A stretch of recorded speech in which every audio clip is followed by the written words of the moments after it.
What if the way you sleep every night is quietly connected to how fast your body ages beneath the surface?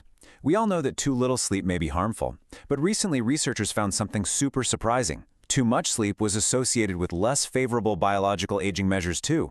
It turns out there's a biological sweet spot, roughly 6.4 to 7.8 hours depending on the organ system and your sex. But listen closely, because this does not mean everyone should sleep exactly 7 hours. So you're probably wondering, is your sleep actually aging you faster? When we think about aging, we usually just picture chronological time ticking away, right? You celebrate a birthday, add a year, and that's that. But biological aging is an entirely different story. That's the actual physical wear and tear on your cells, your organs, and your whole internal system. It measures how your body is functioning under the hood, completely regardless of the year you were born. And when scientists looked at the relationship between our nightly sleep habits and this underlying biological age, they realized it wasn't just a simple straight line where more sleep automatically equals a younger, healthier body. Instead, the data painted a really fascinating picture. On one side, chronic short sleep, getting too little rest night after night, was linked with faster biological aging. Now, if you've ever felt absolutely wrecked after a week of bad sleep, that probably doesn't shock you. But the other side of the spectrum? That's where it gets interesting. Consistently getting too much sleep was also associated with faster biological aging. This completely flips the old, persistent myth that if a little sleep is good, more must always be better. It turns out it's a lot more nuanced than just maximizing your hours unconscious in bed. Part 1.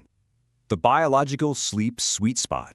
So let's look at that sweet spot. The researchers observed that the lowest biological age gaps, meaning the most favorable aging measures, generally occurred somewhere between about 6.4 and 7.8 hours of sleep. For decades, we've had this rigid get exactly 8 hours rule drummed into our heads, but the data shows this 6.4 to 7.8 hour window is where things generally look the best. However, this is absolutely crucial. This is not a static, rigid number. The optimal range actually varied depending on the specific organ system they were looking at and the sex of the person. Basically, what's optimal for your brain might be slightly different than what's optimal for your cardiovascular system. So before you grab your phone and set your alarm for exactly 7 hours tonight, we need to clear something up. This does not mean that 7 hours is a magic number for everyone. It definitely doesn't mean that exactly 7 hours makes you younger. Our bodies are not machines, and treating this specific range as a rigid medical prescription misses the point entirely. If your sleep tracker says you got 6 hours and 50 minutes, you shouldn't wake up feeling anxious about it. Part 2. Inside the 2026 Nature Study. To really understand why this data is so compelling, we have to look at where it came from. This wasn't some tiny internet survey. We're talking about a landmark 2026 study published in the incredibly prestigious journal Nature. The researchers analyzed a massive data set from the UK Biobank, involving adults aged approximately 37 to 84. And here's the part that is just scientifically awesome. They didn't just measure aging one way. They examined sleep duration in relation to 23 different biological aging clocks. That means they were looking at signals from all over the body: brain systems, immune function, metabolic health, using advanced imaging and blood-based molecules.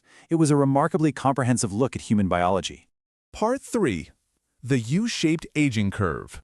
When they mapped out all that data from those 23 biological clocks, a very clear U-shaped curve emerged. Imagine a U on a graph. On the far left, you have chronic short sleep, and in that zone, biological age measures tended to look significantly less favorable. In the middle, the bottom of the U, you have that moderate sleep duration of roughly 6.4 to 7.8 hours. That's where the biological age gap was generally the smallest. But then, as you move to the far right side of the graph into unusually long sleep, the measurements go right back up and become less favorable again. So we're seeing this distinct U-shaped association between the hours you sleep and the biological wear and tear on your body.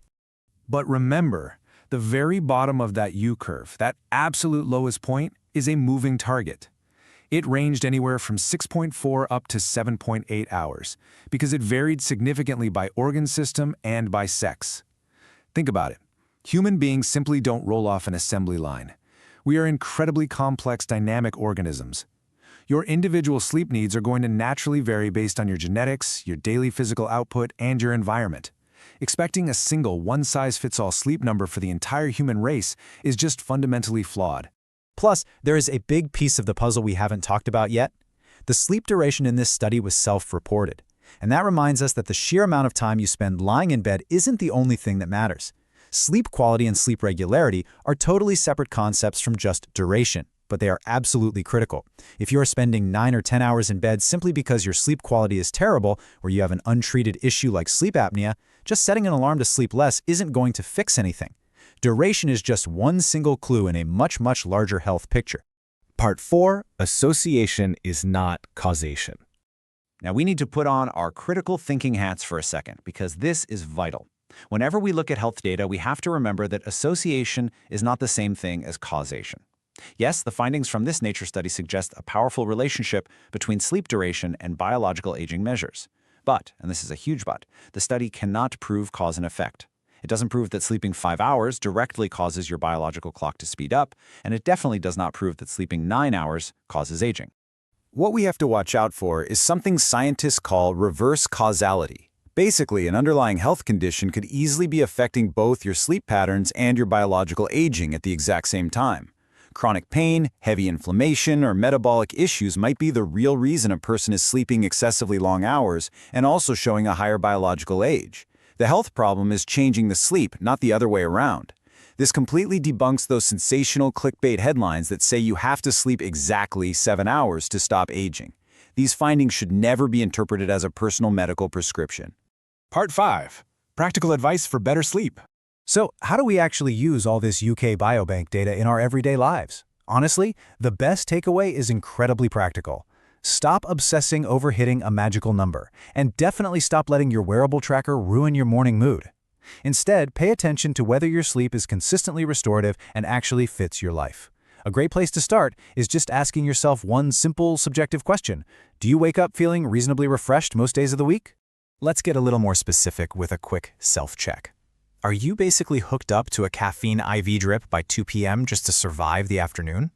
Are you getting almost zero sleep during the work week and then having massive sleep crashes all weekend to recover? Do you spend 9 hours in bed but still feel totally drained? Do you snore loudly, wake up repeatedly, or gasp for air? If you're nodding along to these, don't beat yourself up for a lack of discipline. These are signs that the quality of your sleep might be compromised, or that you might have an underlying condition that genuinely warrants a chat with your doctor. The main takeaway from all of this is to think in long-term patterns, not nightly perfection. Don't turn your bedroom into a high-stress laboratory. Instead, focus on these 4 basics. Number 1, aim for a consistent routine where you go to bed and wake up at roughly the same time. 2, create a cool, dark, and quiet environment. Make good sleep the path of least resistance. 3, give yourself enough actual physical opportunity to sleep. Don't shortchange your window in bed. And 4, pay close attention to your daytime function. Your energy levels during the day are often the very best indicator of what's happening at night. Ultimately, the most fascinating part of this research isn't about finding a magical anti-aging number, because we know that doesn't exist. It's about seeing that our biology craves balance. Too little rest may be a problem, and too much might be a signal of a problem. But somewhere in the middle, your body operates under conditions that are far more favorable for healthy aging. You don't have to wait until you're older to care about this. The habits you build today become the environment your future body has to live in. Your body doesn't only count the years you've lived, it responds to the habits you repeat. So, what small adjustment can you make tonight to support your biological clock tomorrow? If you found this explainer helpful and want to keep making evidence-led choices about your health, be sure to subscribe to Age Well Daily, because the goal isn't just to live longer, it's to live healthier and age better.